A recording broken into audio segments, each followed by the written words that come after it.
Hello, geniuses. Welcome back to this very intimidating, very scary episode of the Female Genius podcast. As the title suggests, today I am doing something that I had planned to do since I started the podcast. But in all honesty, I'm glad that I didn't do it until now. Today's episode, I'm going to be giving the big Cambridge debrief. I'm going to be talking about my experience as a student at the University of Cambridge. I did my undergraduate at the University of Cambridge from 2021. I graduated last year in 2024, just before I started the podcast.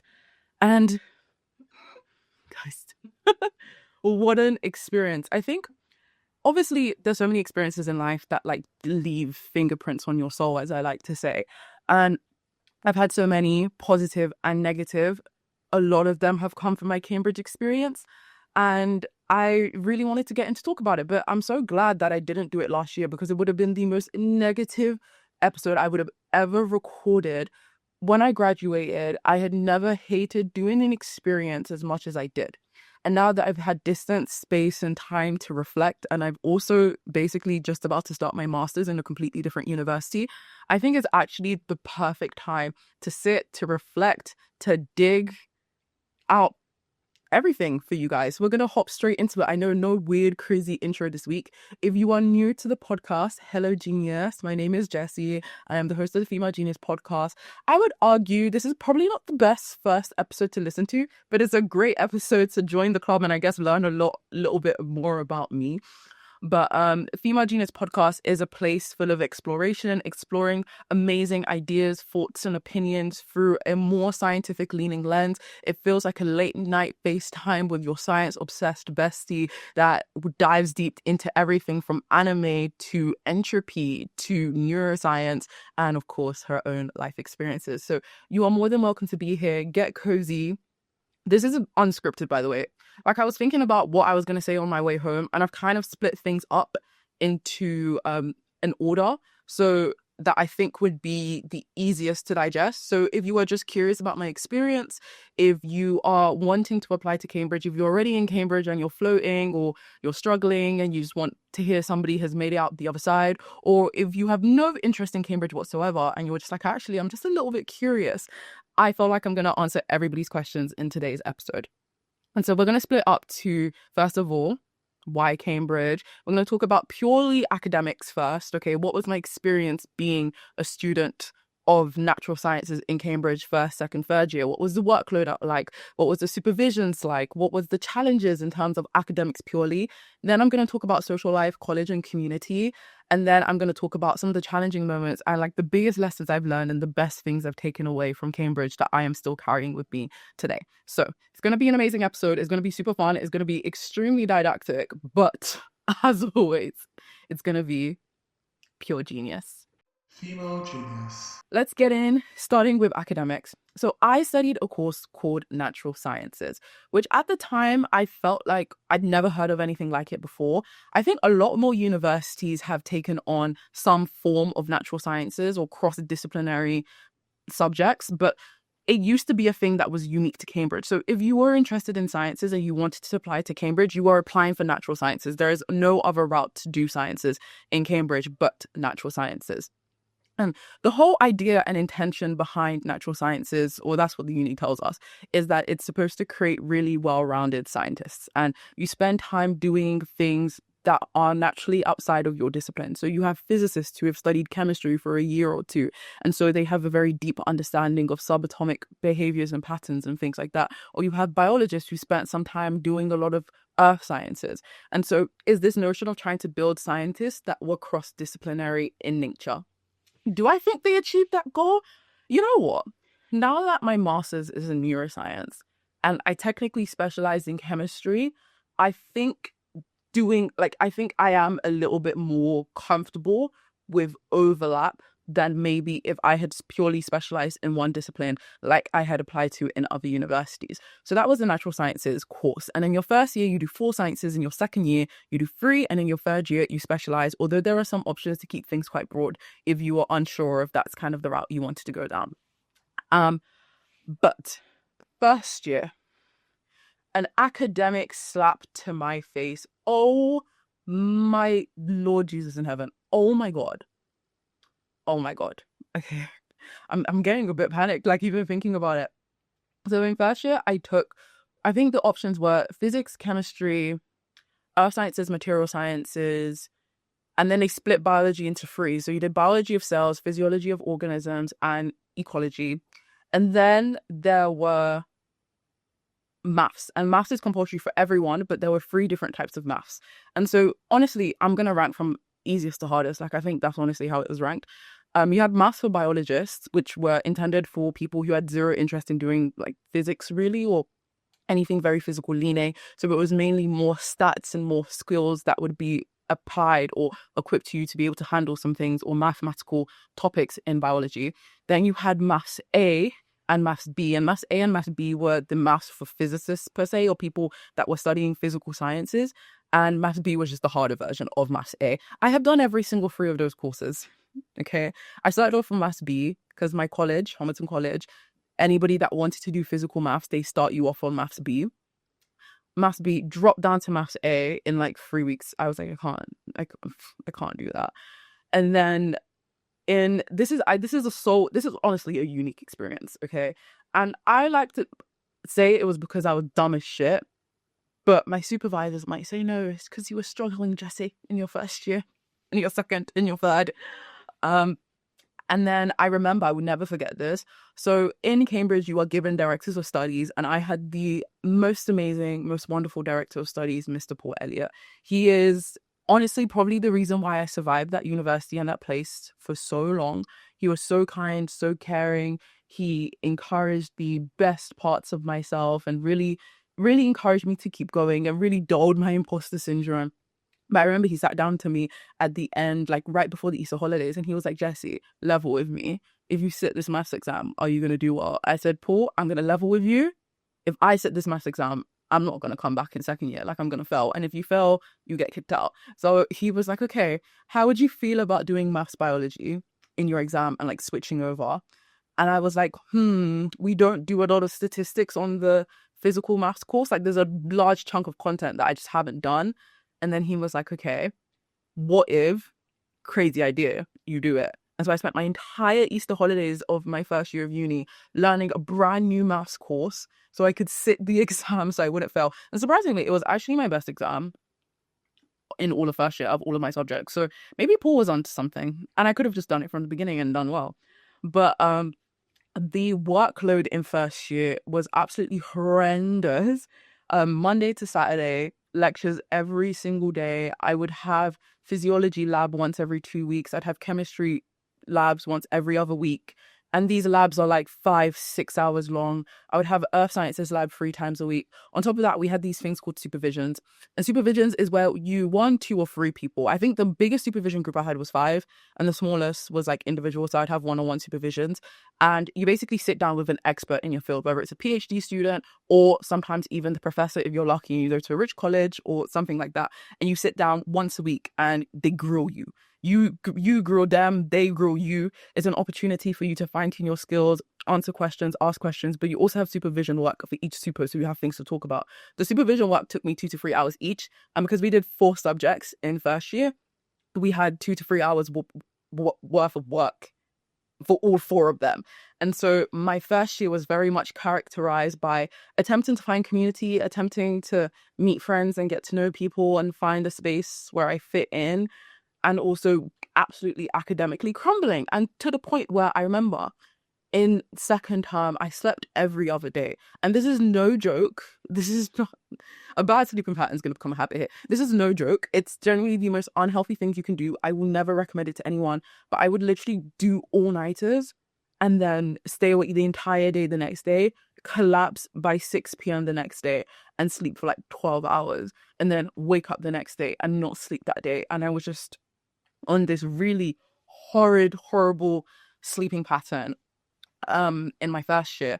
And in terms of enjoyment of academics, it's trial by fire, in all honesty. I don't think there were many academic moments I particularly enjoyed in first year. I think a lot of the time the courses aren't organized very well. Subjects don't really speak to each other. The partners don't really speak to each other. So the workload was very unevenly balanced. Like, they wouldn't take into account that you are also doing 3 other subjects. They were just like, my subject's the most important. I also find it was hard to adjust to the lecture style of the lectures. I really struggled with that.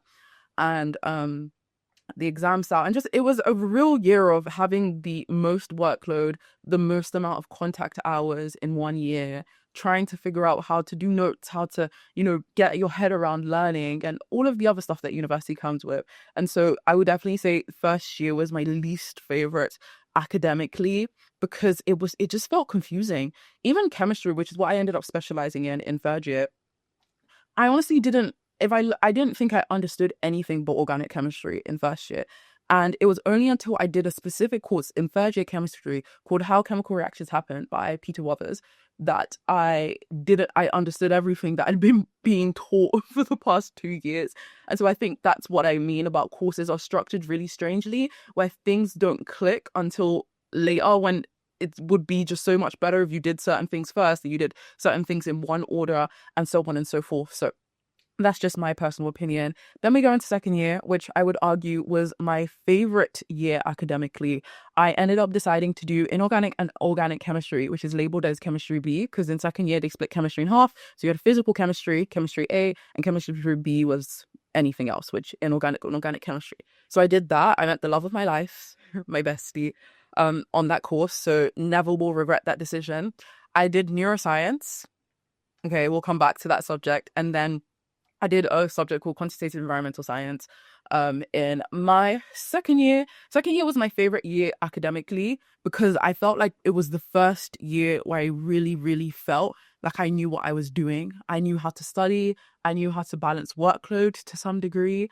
And also I took neuroscience, and I had always had a little bit of a thing for neuroscience. I think I always had a little bit of crush. We would stare at each other across the room and be like, hi. I'd be like, hi. We had a lot of tension. There was a lot of tension between me and neuroscience. Ever since A-level, to be honest, it was always something that was just teasing me in the back of my eye. I remember there was even one point I was thinking about applying to do neuroscience at university, other than chemistry, because I applied for chemistry everywhere else. And then in first year, I did physiology of organisms, and we did an entire module on the brain. And I was just tickled by this. It was just it's such a sexy subject, guys. Oh my God, I'm getting flustered speaking about it. So when it came to second year, neuroscience and chemistry were like 100% always going to be the thing that I did. Chemistry, because I genuinely found and find chemistry fun. I begrudgingly admit it. I loved doing the mechanisms. I loved learning how things work. And I also felt like it did give me a very strong understanding in every other subject that I did. I always do believe and say that chemistry is somewhat of a central science. It positions itself really well, that it connects to so many different sciences that you can find application in wherever you go. And neuroscience, I took it because I was like, you know what? The whole point of this course is for me to explore subjects that I'm interested in. And so let me just spend a year doing the subject that tickles me in the back of my mind. Guys, I was so in love. I had an amazing supervisor, Professor Devi, is it doctor or professor? I don't know the difference. I'm gonna say professor. I'm gonna say doctor because I know he does have a PhD. Dr. David, because he's French, or David, Dr. David Bellin. And I remember I went to my first supervision. There was 5 of us, everybody who did neuroscience in my college, or neurobiology is what the course is called. We came to the supervision together. There was 5 of us, and we walk into the psychology department all the way to the second floor in his like office. It had like a guitar in the corner, a picture of his family, and he had like a fat like industrial coffee machine on his shelf. And like we sat down, and like this French guy with glasses, he comes up and he said, "Welcome to neuroscience," and slams down this fat textbook on the table. And now we're all looking at each other, intimidated as fuck. Okay, being like, and I was super intimidated as well, because again, physiology of organisms was the only science that I did.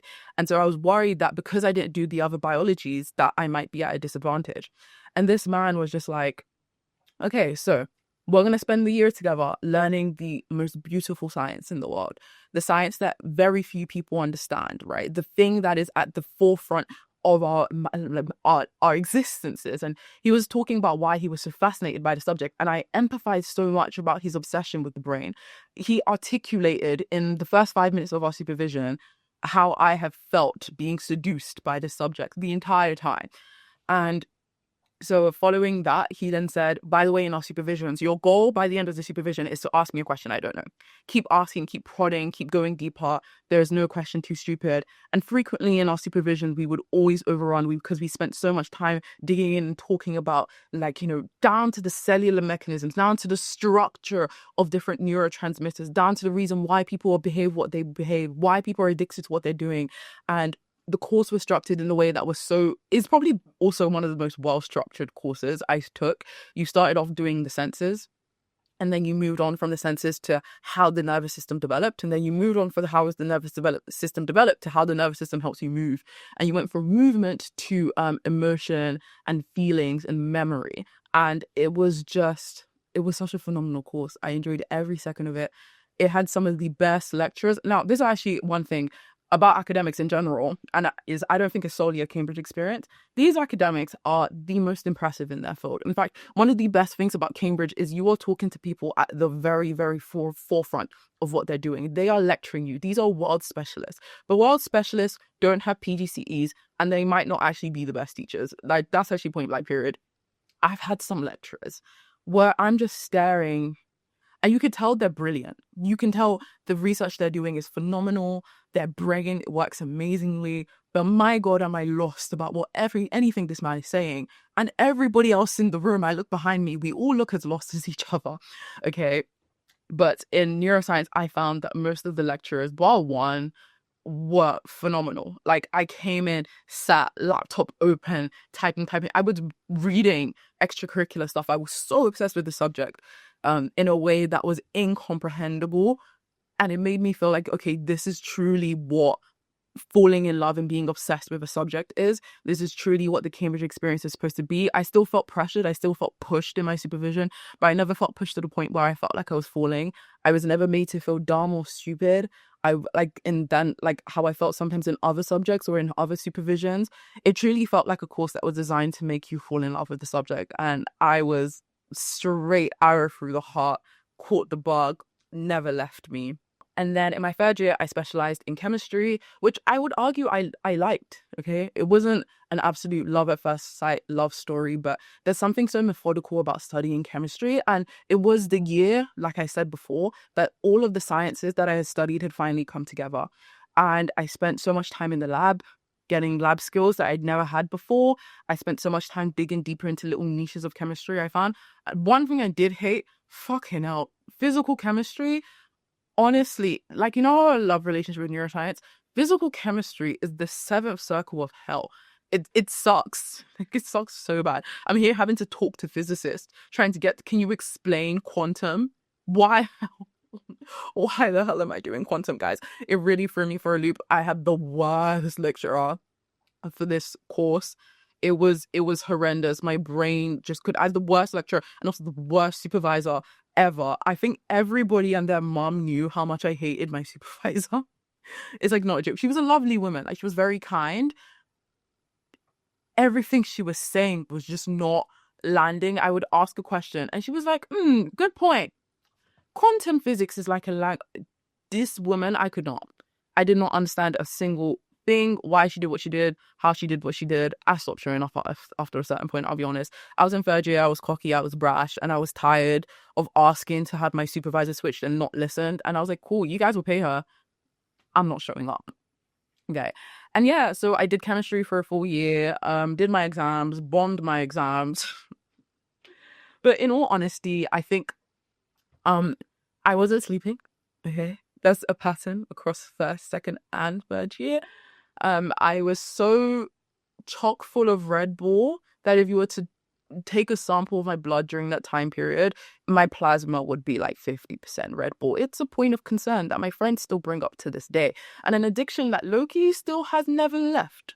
So that was that. But I think that's a really good summary overall about my academic experience, things that I loved, things that I didn't like. One of the best things about Cambridge is the supervision experience. Despite I complained that I had bad supervisors, I can complain that I had bad supervisors because I even had supervisions at all. The opportunity to talk to an expert in your field and really just have tutoring sessions on subjects and really dig deep and argue and debate and get in really deep is something extremely invaluable. And I'm very, very grateful that Cambridge provided me that experience. I think my biggest takeaway academically and my biggest advice for those who are in Cambridge, planning on Cambridge or any kind of studies, sleep and your health is foundational to anything you do in life. And my academics suffered unknowingly because I did not look after myself, both mentally and physically. I think there is such a culture, unfortunately, in a place like Oxbridge where your academics comes above everything and even your own physical, mental health. Particularly in STEM subjects, it's like if you're like, I haven't slept in 3 days, that is something people take as normal. If you're like, yeah, I remember there was one time, guys, I shit you know, somebody was screaming in the court, like, guys, blood curdle. You would think fucking Chucky rocked up out of her drain or her toilet. She was screaming because she couldn't answer a question for a supervision she had in 2 hours, and she literally had a mini mental breakdown. And that's not uncommon. Mental health is like a massive issue in Cambridge, and it's something that will I get sued if I speak too much? I don't know. But that's what I would say. And I feel like once you get those like right, then you can do the things like time management, and then you can do the things about, study skills and study stats. But if you're not sleeping well, you're not eating well, and you're not doing anything, like all of that just won't happen unless you're a fucking genius. Okay. I knew people, I need to phrase this correctly. There's so many things I need to like take a minute. I knew people who did so academically well, high off their fucking rocket. I unfortunately am not one of those mentally gifted people. I think I am one of those people who got where I got out of hard work and not a natural sense of intelligence at all. And I am glad I have such a great work ethic, but it was very demoralizing seeing people like do the bare minimum and then walk into exams and get like 100%, and then me like literally 3 days Red Bull nonstop trying to cram everything in and then come out with like what 55%. It is really demoralizing, and you meet real geniuses in places like Cambridge. But going on to the next part of my experience, I began to learn that that's not the only thing and the only way to measure talent and future measures of success in Cambridge. Female genius. Okay, let's talk about college, community, and social life. And this is where the real tea is, and like academics, go and write it. This is where I tell you the real shit. Okay, Cambridge is exactly what you think it is. Bores, formals. I remember my first formal. Your first formal, everybody's first formal is most likely matriculation. And I had a gown on. I had the Cambridge gowns on, and I sat down, and there were more than one spoon and fork and knife in front of me. There was bread, there was wine. I was sitting next to this academic and this academic, and I was like, whoa, okay. You go to a May ball paying hundreds of pounds for the bare minimum. We'll get to May balls in a second. But there were so many cool traditions that felt so novel and new, and something that unfortunately in my first year I don't think I really sunk my teeth into, but definitely in my second and third year I fully embraced as part of the Cambridge experience.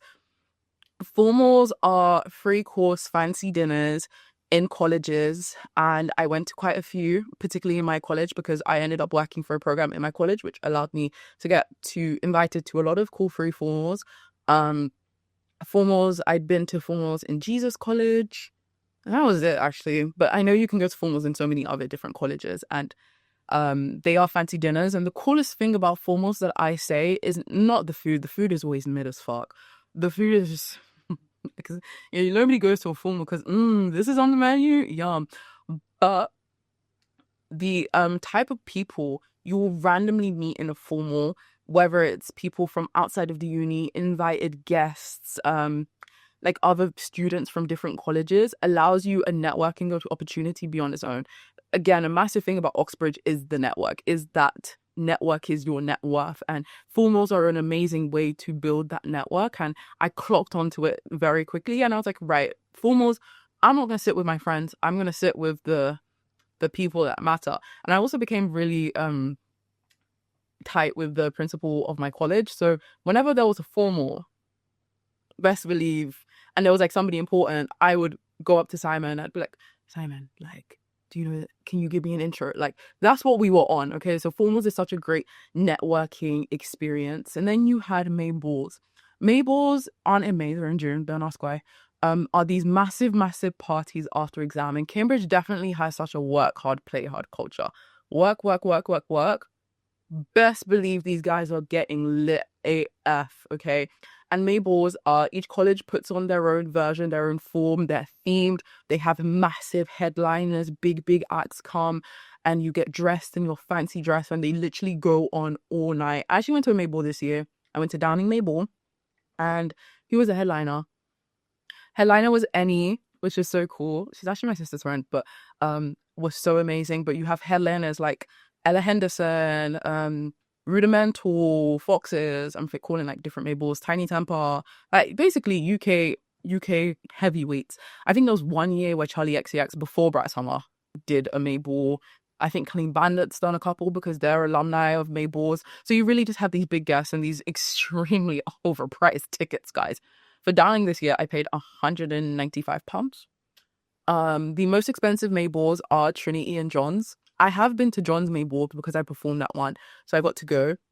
And my God, there's fireworks shows, there's different performances in the courts, there's food vendors from all over the city, there's bumper cars and Ferris wheels and rides, and it's unlimited drinks, unlimited food, unlimited splendor. Trinity apparently one year had a Red Bull machine. My dream day. How cute. So absolutely, that is definitely like such a massive part of culture. We also have this thing called C Sunday, which is called Caesarean Sunday, and it's the weekend before exam season starts, and everybody goes to one specific park in Cambridge and gets drunk. Okay, that's the whole point. Drinking societies hold their initiatives, rituals, initiations. Drinking societies hold their initiations. It's basically, the point is, if you want to meet somebody or you want a time to see everybody that you haven't seen because you've been buried under the books for an entire year, See Sunday is your place. That's where you see everybody. Everybody at some point wanders in to See Sunday, okay? And I never really participated in the getting drunk culture, but actually, in first, second, and third year, I was in that park at See Sunday, meeting people, saying hi, being like, oh my God, I haven't seen you. Oh, hi, you, this new person. There's always something dramatic that goes down every See Sunday. So that's also another thing, or like added to this notion, this idea of Cambridge traditions. Are there any weird ones? Pennying is another one. At formals, if you chuck a penny, even though you're not really supposed to do it, but everybody does it. There was one, oh my God, there was one formal in third year. It was subject formal. So in colleges, sometimes your subjects would have formals. Homerton did them a lot. And I had a subject formal. Sat with Arman, my friend Arman, and Samir, and we were a little bit like, we were on our course. I think we were some of the few third years there, because at this point third years were either buried in work, so they just didn't have time for it. And we sat with each other and we started pennying, which is where you throw a penny into a wine glass, and whatever drink you have, that you have to down that drink. We were pennying each other. Following that, we then took and stole 2 bottles of wine from the formal, went to the bar, jugged the bottles of wine, bottle of wine each. We were so drunk. We were so gone. Like, I don't think I've ever been that drunk before. Actually, that's a lie. But I'd never been that licked after a formal in my life. And that's like, that's some people's every week. But to me, I was like, oh my God, I have a meeting tomorrow morning. I did not make it to lectures that morning. I barely did anything that day. I had a supervision in the evening. I was like, oh my God, guys, like, how are you guys doing this all the time? But that's definitely very much a very good vibe of Cambridge. But I would say that social life in my first year of uni was definitely, in my first 2 years of uni, was something that I very much struggled with. I was the only person in my school that got into Cambridge or went to Cambridge in like 3-4 years, maybe 5 actually. I can't, the last person was when I was in year 10. And she did a course called ASNAC, which is Anglo-Saxon, Norse and Celtic. There's 20 people on that course. 21 people apply. It's so sad for that one person. It's not funny. It's so funny. It's kind of problematic, but it's a very niche course. But besides the point, so I think when I first went into Cambridge, I was a little bit obsessed about belonging and finding community, particularly being a Black girl entering a space like that. I had only been in majority Black spaces my entire life. Like, I was raised in a Nigerian household. I went to a very like Black predominant primary school, Black predominant secondary school. And I was kind of nervous because you go into Cambridge and you know you're going to be in a minority. Like, you hear these horror stories all the time from, some of the vloggers or on Reddit or on Twitter or even sometimes on the news. And so I think I had really set up my defenses so high that I was so nervous that I kind of came up with this perception that I could only find a sense of belonging amongst the Black people in Cambridge, aka the ACS. And I'm not going to really talk about it much because I do want to acknowledge I had positive and negative experiences with the ACS. Um, but I do think ACSs are very important because they provide a space for people, especially in spaces like Cambridge, where we are minorities, a space for people to feel safe and to feel seen and to feel heard and to, cry out their frustrations. But I think I really tried my best in first year to assimilate. And I feel like in the process of attempting to assimilate in both Cambridge culture and the predominant cultures within my ACS, and I'm not talking about like nationality, I'm talking about personality, I'm talking about interests and everything and lifestyles. I think I kind of lost myself a little bit.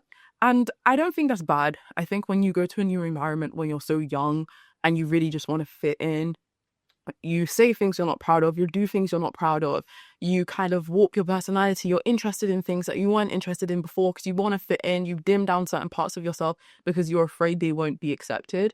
And that is just what I did. And then I remember coming home every term after Cambridge in my first year and like the first half of my second year and being absolutely physically and emotionally and mentally drained, not even from a perspective of academics because you took your academics home with you during the holidays, but it was very much from a sense of, oh, finally, okay, like I can kind of be myself now. And I felt like, particularly in my first year, there were very, very few people that I really, truly was myself around. And I don't think I internalized it as that, but I think that was what the reason was why. And going into second year, I wanted to find more friends, partially also because my director of studies called me out and said, you need more friends that study your course. We can tell you're a lonely STEM babe surrounded by humanities students. It was just so embarrassing. Like guys, do you not think it's the most embarrassing thing ever for your director of studies, somebody who purely cares about your academics, to sit down and discuss with you the nature of your friendships and whether they're healthy and serving you both academically and personally? He could smell from a mile away that something was off. Okay, the personality hire of the Homerton College Natskis was falling apart. Um, And so I think I carried that notion into second year. That being said, in my first year, I did meet people that I absolutely loved and adored. I just don't think I poured as much energy into them as I should have. Like one of my good friends, Angela. Oh, I love Angela. Angela's everybody's favorite person. I don't think I've ever met somebody who dislikes Angela. When I first met Angela, we have this really funny story. She studied chemical engineering, but when you study in your first year, of chemical engineering, at the time it's changed now, you have to do natural sciences or engineering in the first year. So she did natural sciences. And so I saw her, my black sister, across the room. And I went up, I said, hi, my name is Jessie. She was like, hi, my name is Angela. I dead ass thought Angela hated me for a good 2 terms. Like, I thought Angela was tolerating me because we did the same subject and she needed somebody to ask questions. Like, it was so funny. But now I love her so much. She's one of my favorite people. Another friend that I made in first year that I still hold really close is my friend Mush. Like, that's my brother for real. Like, no word of a lie, no joke of a lie. I'd spend way too much time with him in first year, probably to the detriment of my grades, but we locked in. That's my twin. So entering second year, I tried to make a bit more of a conscious effort into trying to cultivate friendships within my courses with people that I know and people that I didn't know. And that's when I met the love of my life. One of my really, really, really, really good friends, Simran. And I remember I always told a story. I come into lectures, she met her in a chemistry lecture, come into a chemistry lecture one day in second year. I had actually, okay, guys, this is so weird. Okay, apparently we had met multiple times before, but we had never digested we met. So this was the story that I remember where we really met and actually spoke. But there were multiple times where we had met before and we had just not recognized or like deeped that we knew each other. So First, the time I felt like I officially met her is I bought two chocolate bars, okay? One for me and one for my friend at the time, Steven. Steven is short to lecture, so I had these two chocolate bars and I was like, is it really big back of me to eat these? And then I turned to my left and there's this beautiful, amazing brown girl. She's sitting there and she has really cute purple clothing. And I turned to her and I was like, do you want this chocolate bar? And she looked at me like I was going to poison her. She was like, really? Can I have it? I was like, yeah, like I bought it for my friend. He's not here. Do you want a chocolate bar? And she's like, yeah, of course. Thank you so much. And she was like, okay, cool, cool. And I was like, what's your name? And then we spoke and then, we've been attached to the hip since. I made my friend Simran, but second year was definitely best year academically, worst year social life, because I basically massive falling out with my main group of friends per se. Like that. Things were not great at home. So like that. And my mental health was like poor. Guys, when I tell you, they put me on watch, like exam morning, which is basically before exams, because my mental health was so bad. If I do bad, I have evidence that I'm doing bad. I had to get counseling from the university counseling service. I had to have weekly meetings with the college nurse. And in those weekly meetings, we would sit and she'd be like, I'm so worried for you. I'd have weekly meetings with my tutor and she'd be like, Jessie, like, I'm so worried for you. That is how bad it was. Like, I think at that point I was really struggling. I think it was around March-ish. And I was more struggling to keep things balanced academically with all of the extracurriculars I took on. And I also started feeling like increasingly more and more alone and a little bit more anxious about everything going on. And then big falling out with everyone drove my anxiety off the bridge. I would not stop shaking.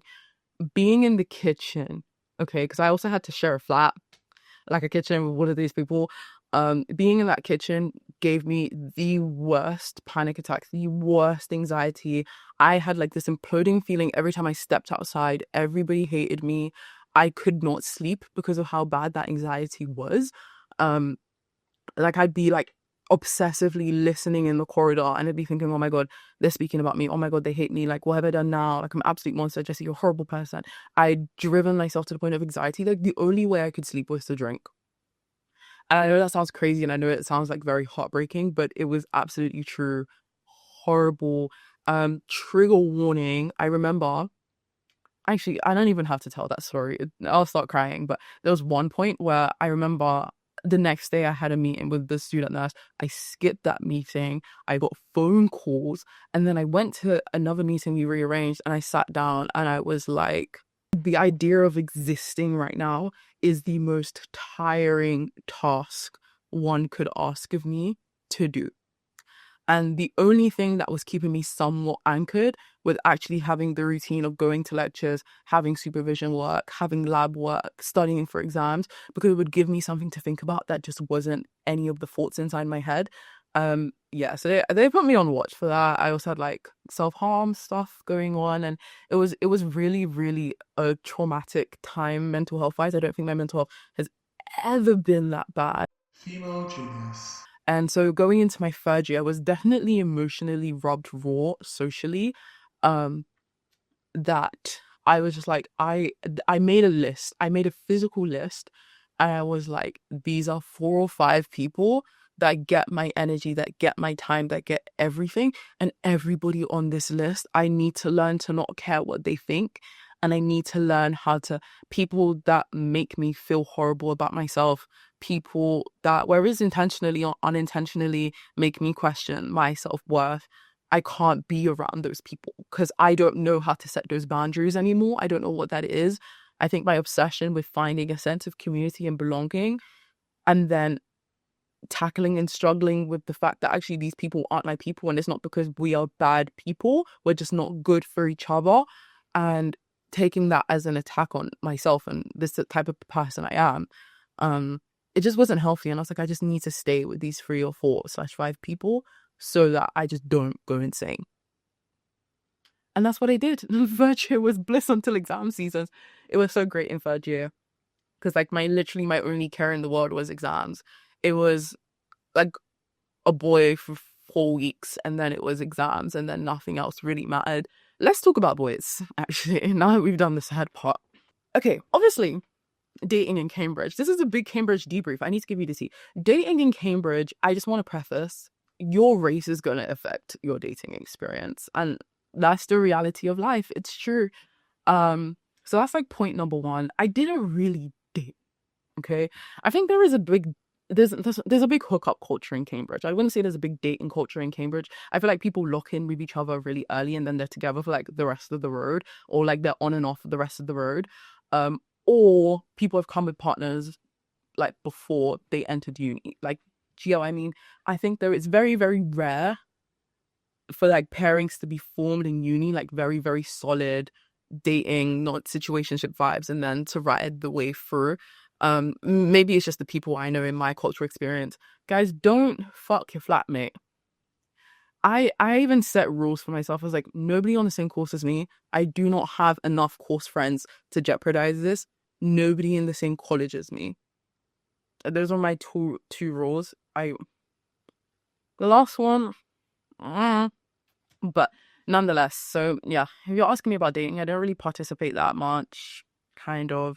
I think it was hard though, and I think actually, let me preface this and say that maybe this was just my anxiety a little bit. Again, this whole thing of, oh, I'm a little bit out of my depth and almost defining myself and leading myself with my race first a little bit. I just made an assumption that people weren't interested in me. I was a very nerdy kid. I still am.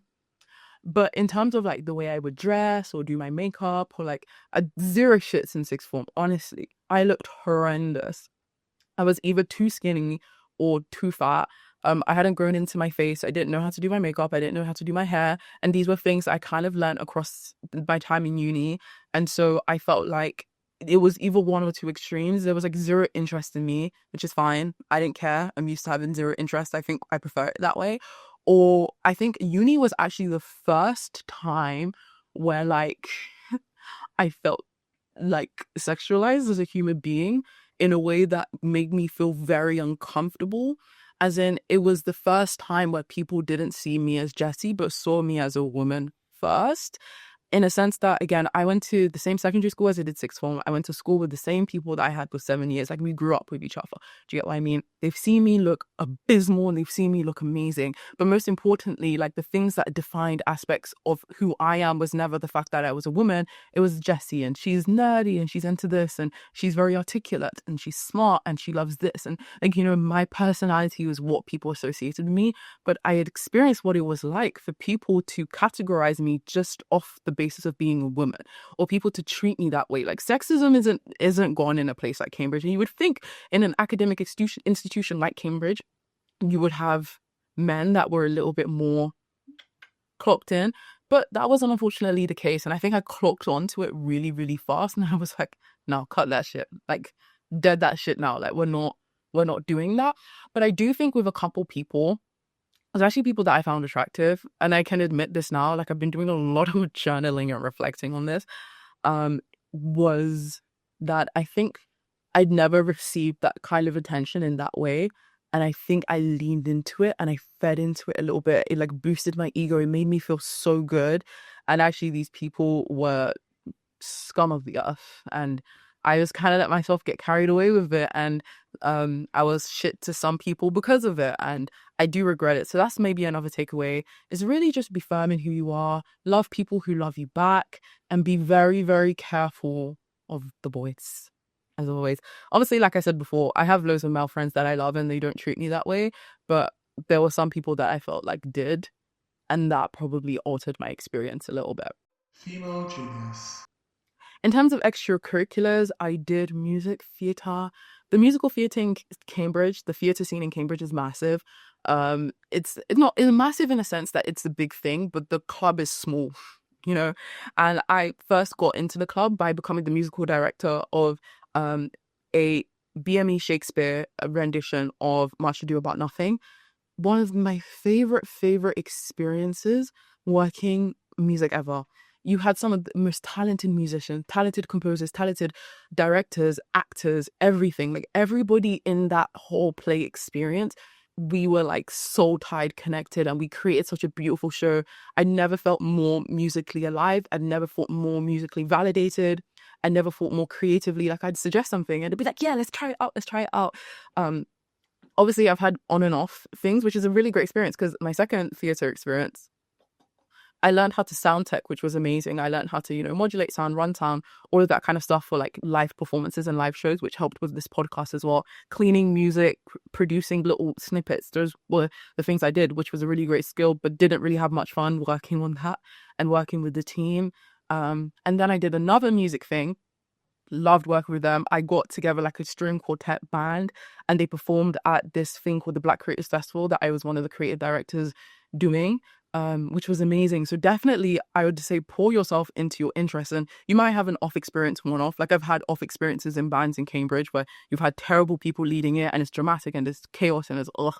But then I've also had amazing experiences where I felt so invigorated and I've met so many cool people creatively across those experiences. So I think it's like a mixture of everything. So definitely pour yourself into extracurriculars. I did football because I watched Blue Lock. I watched the first season of Blue Lock and I was like, right, hello, college, how do I join this football team? I played centre back for a year, loved it, met lots of new people, got lots of exercise, got stuck in.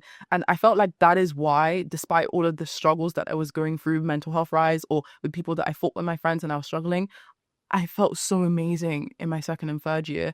Like everything else but that little section and my crash out towards the end was because I was just pouring myself into all of these different extracurricular activities. Through some of these extracurricular activities, I met some amazing people and became really good friends with amazing people. My friend Yo-Yo, I knew her and we went to the same college, but until we worked together in a band, I didn't get to know and become friends with her and really become close to the absolute, when I say female genius, and I say podcast female genius, I'm talking about Yo-Yo. She's the smartest, most intuitive. I love her. Okay, I absolutely adore her. It's incredible and it's amazing. And then I did a program in college called Homerton Changemakers.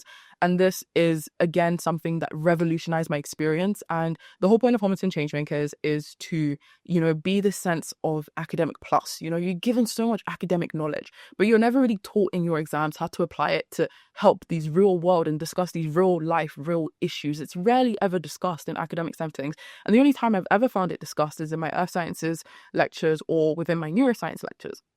And Homerton Changemakers provided me that opportunity to talk about it, workshops, networking, mentorships. I became plugged into what my life outside of Cambridge could look like. And I became plugged into a community where my only value wasn't just the number or the way I could perform in an exam. It was like, okay, Jessie, you have this skill. How do we cultivate it? How do we make it better? How can we put you in an internship or connect you with the right people so that you can find a way to really impact and make the world a better place?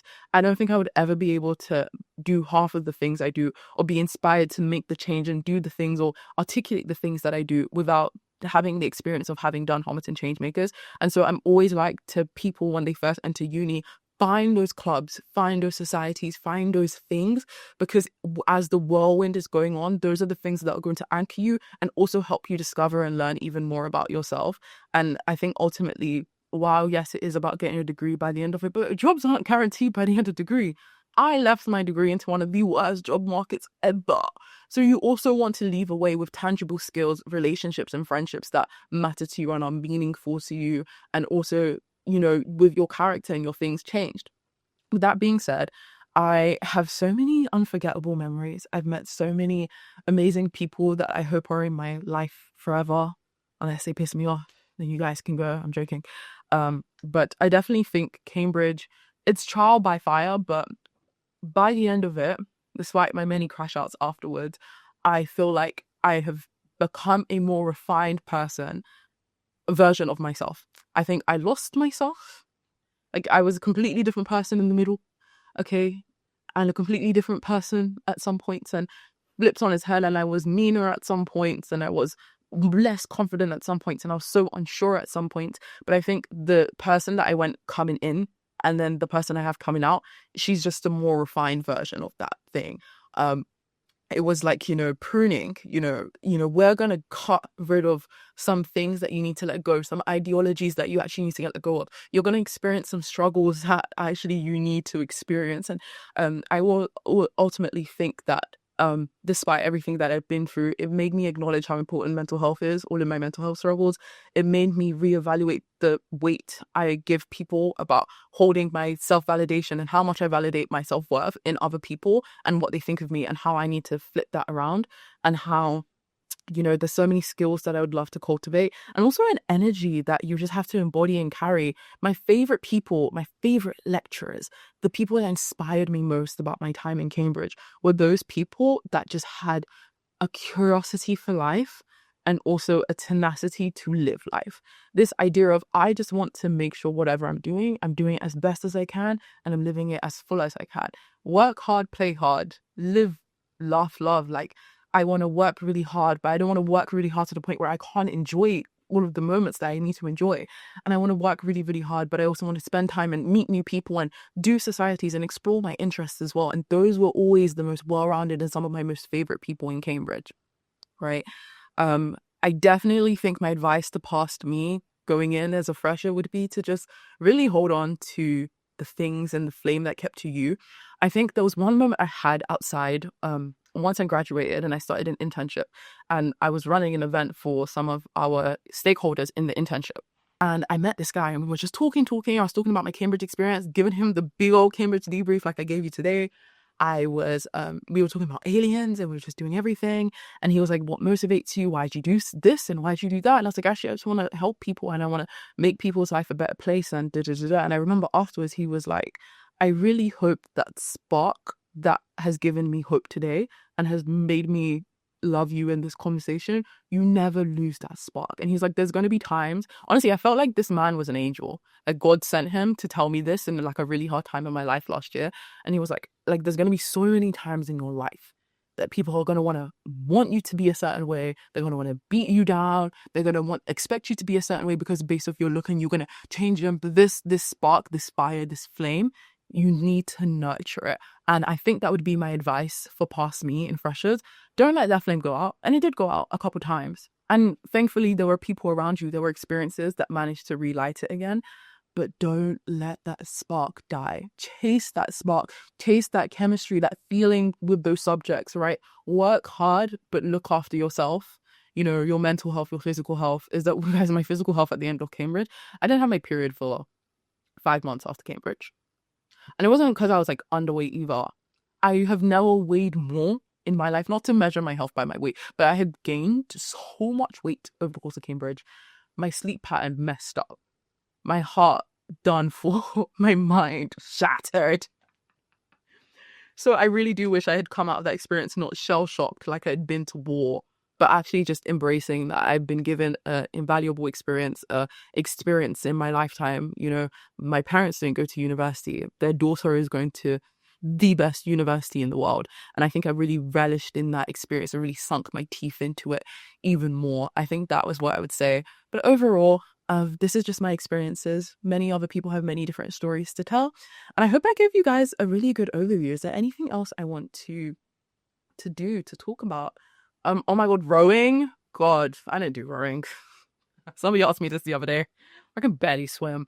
But yeah, no. To all of you guys that are going to university, to all of you guys who dream to walk the hallowed halls of Cambridge, good luck on that dream. And yeah, I hope you guys enjoyed this episode. Very waffly, very long, but absolutely pure genius.